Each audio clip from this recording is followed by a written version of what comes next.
All right, ladies and gentlemen, I'm going to introduce right now and bring onto the stage with me Christian de Boresdon, fondateur du Spark News. Now, Christian is going to tell us a little bit about it. November 18th of this year was an important date for climate change in the news. Christian is going to tell us about it and introduce several people who participated. Thank you very much. Bonsoir tout le monde. Alors dès qu'on aborde les enjeux du climat, c'est souvent un peu anxiogène. Et bien sûr, il est essentiel qu'on nous alerte pour que ça nous fasse réagir, mais on a aussi besoin qu'on nous parle des solutions concrètes pour nous inspirer et pour nous donner envie d'agir. Alors les solutions existent, bien sûr il n'y a pas une grande solution malheureusement, mais toutes ces solutions bout à bout, elles vont nous permettre de résoudre les défis du climat. Et on a besoin de tous, des gouvernements, de la société civile, des entreprises, des médias. Et justement, Spark News, notre rôle, c'est de sourcer les projets innovants et de les partager avec les grands médias en montant des projets avec eux. Et on a par exemple monté Solutions & Co, où on a convaincu 20 grands journaux économiques dans le monde qui, le même jour, ont publié entre 8 et 16 pages de solutions innovantes. Et ce qui a été formidable, c'est que tous ces projets innovants ont eu énormément de retours, de nouveaux partenaires grâce à ces médias. Alors j'ai le plaisir de vous annoncer que ces rédacteurs en chef, ils sont venus des 4 coins du monde, même si certains ont été bloqués, notamment le rédacteur chef indien à cause des inondations. Donc on est en plein cœur de notre sujet. Et voilà, ils sont venus aussi avec 3 de nos parrains qui sont des grands patrons. Voilà, et je les invite à monter sur scène, à me rejoindre. Dominique Seux, directeur délégué de la rédaction des Échos. Emmanuel Faber, directeur général de Danone. Myriam Oudghiri, secrétaire général de l'Économiste du Maroc. Lanre Akinola, qui est rédacteur en chef d'African Business, un magazine panafricain. Patrick Pouyanné, directeur général et président du comité exécutif de Total et qui est partenaire fondateur de Solutions & Co. Andrew Jack, éditeur du First FT au Financial Times. Amy Sérafine, qui est notre rédacteur en chef chez Spark News. Claude Carger, qui est rédacteur en chef du journal économique du Luxembourg. Henri Lachmann, président du conseil de surveillance de Schneider Electric. Géraldine Martin, rédactrice en chef des affaires, qui est le journal économique au Québec, Canada. Et puis, il y a aussi tous ceux qui n'ont pas pu venir, les plus grands rédacteurs en chef économiques d'Allemagne, du Brésil, du Mexique, de Colombie, du Chili, du Ghana, de Russie, d'Inde, Belgique, États-Unis.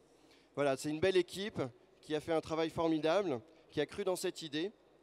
Et voilà, le premier à y avoir cru, c'est les Échos. Donc Dominique, pourquoi as-tu rejoint cette aventure ? Alors bonsoir à tous. Les Échos, donc le quotidien, le média économique, web et print, a décidé pour 2 raisons de s'impliquer dans cette opération, cette aventure, donc cette publication. La première, eh bien, c'est tout simplement que nous sommes persuadés, il nous a semblé important que ce soit des médias économiques, business, qui affirment que la lutte contre le réchauffement climatique est une priorité. Les médias économiques ne sont pas climato-sceptiques. Voilà la première raison. La seconde raison, c'est que nous sommes persuadés aux Échos que l'innovation technologique n'apportera pas toutes les solutions contre le réchauffement, mais qu'elle participera grandement aux solutions pour lutter contre le réchauffement climatique. Et donc, il nous a semblé important de partager avec des médias internationaux un certain nombre de projets très concrets. Et puis, dernière raison, si j'ose la donner, c'est que les médias économiques vont être très bien placés pour vérifier si les grandes idées, les engagements des entreprises eh bien, se concrétisent.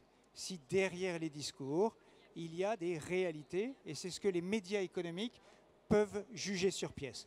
Alors, la première question que je pose, c'est à Emmanuel Faber, le patron de Danone. C'est très simple. Quel objectif concret, très visible, vous donnez pour les années qui viennent pour Danone? Merci Dominique. Bonsoir à toutes, à tous. Beaucoup d'entreprises travaillent déjà à la réduction de leur empreinte écologique. Chez Danone, l'intensité en carbone de nos productions a été réduite de moitié en une dizaine d'années. Mais nous avons voulu aller plus loin. Donc dans le cadre de la COP21, dans le cadre du scénario des 2 degrés, nous nous sommes lancés 2 défis. Le premier, c'est d'étendre la responsabilité que nous avons, non plus aux bornes de l'entreprise, mais sur l'ensemble du périmètre de nos activités, y compris l'amont agricole, y compris le recyclage et nos consommateurs. Au nom de l'ensemble de cet écosystème, nous prenons l'engagement que dans les 10 ans qui viennent, nous atteindrons le pic carbone à l'ensemble de dans cet ensemble-là, et qu'à partir de cette période-là, le contenu carbone de cette production baissera. Le deuxième défi, c'est celui de viser le zéro net, la neutralité carbone que le scénario ONU nous commande de viser. La première des marques du groupe Danone qui sera neutre en carbone, c'est Evian, ce sera en 2020. Et pour ça, nous devons nous appuyer sur des activités dont le bilan carbone est positif, au-delà de la réduction. C'est impossible de le faire seul, c'est impossible pour nous de travailler avec tout notre écosystème en étant entièrement et les seuls responsables. Et c'est pour ça que nous sommes ici présents ce soir, parce que ces solutions-là, elles se co-construisent. C'est dans la co-construction que nous y arriverons, et c'est pour ça que nous soutenons cette initiative. Et merci Christian, à toi.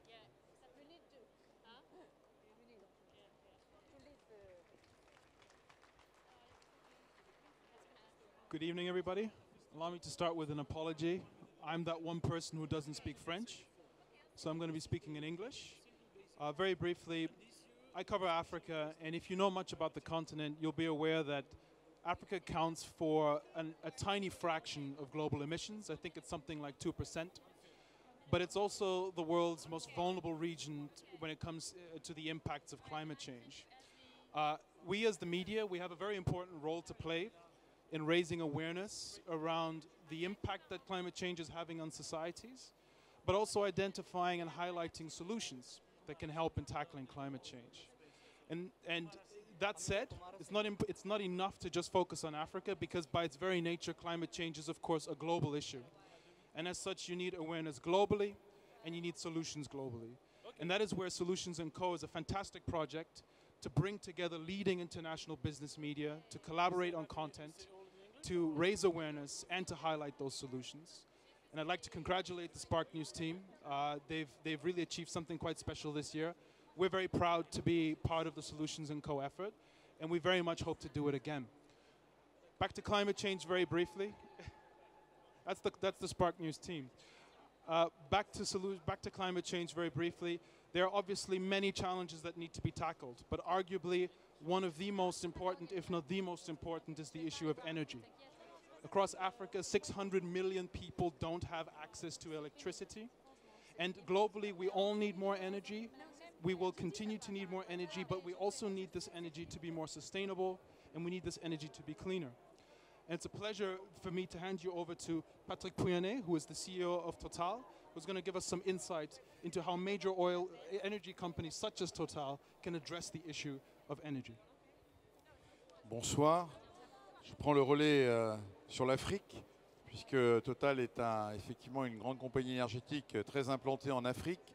Et en Afrique, il n'y a pas 600 millions de personnes qui n'ont plus accès à l'électricité, il y en a 595, parce que grâce à Total, il y en a 5 millions d'Africains qui ont accès maintenant à l'électricité, puisque nous avons lancé une opération de distribution, enfin non, de vente, je devrais dire, de lampes solaires, qui est un moyen efficace d'apporter de l'électricité aux populations africaines.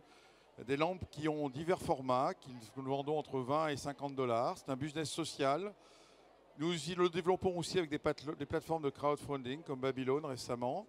Et notre ambition, c'est que 25 millions d'Africains aient accès à l'énergie grâce à notre action en Afrique. Alors bien sûr, Total, c'est pas que cela. C'est aussi un engagement dans les énergies renouvelables, puisque nous sommes, à travers notre société SunPower, le numéro 2 au monde dans le domaine du solaire. Donc c'est un engagement extrêmement fort du groupe.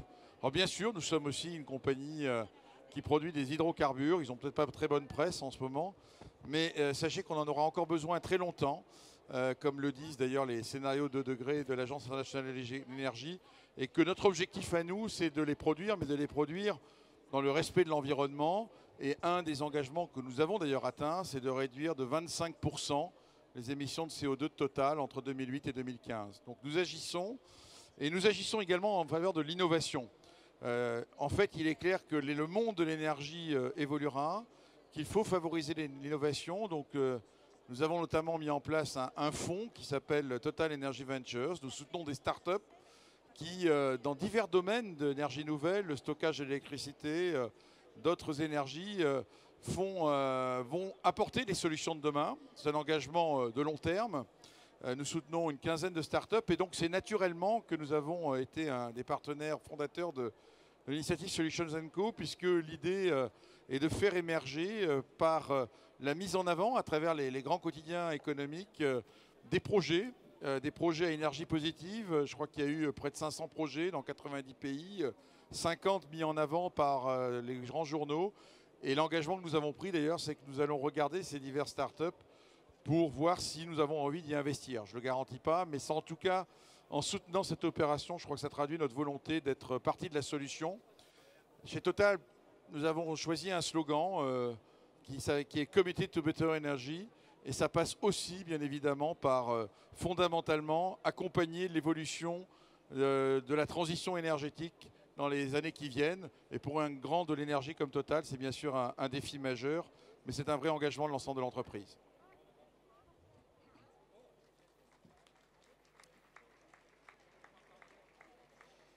Bonsoir, je m'appelle Andrew Jack du Financial Times. Je voudrais tout d'abord simplement exprimer ma solidarité avec la France et Paris après les événements tragiques récents et aussi un espoir pour une négociation fructueuse, disons, sur l'environnement dans les jours à venir. In English, let me just say that the Financial Times is a global and digital media group very committed to important policy issues, including the environment, and passionate about the role of business and of innovation. And we find these stories fascinating and very important for our readers. And my area, including First FT and other newsletters that bring together the best of journalism from across the web, from the FT but also from elsewhere, are very open to this idea of sharing ideas and best practice. So we were delighted to partner with Solutions & Co for this excellent initiative and hope to continue identifying the best possible innovations from around the world in the future.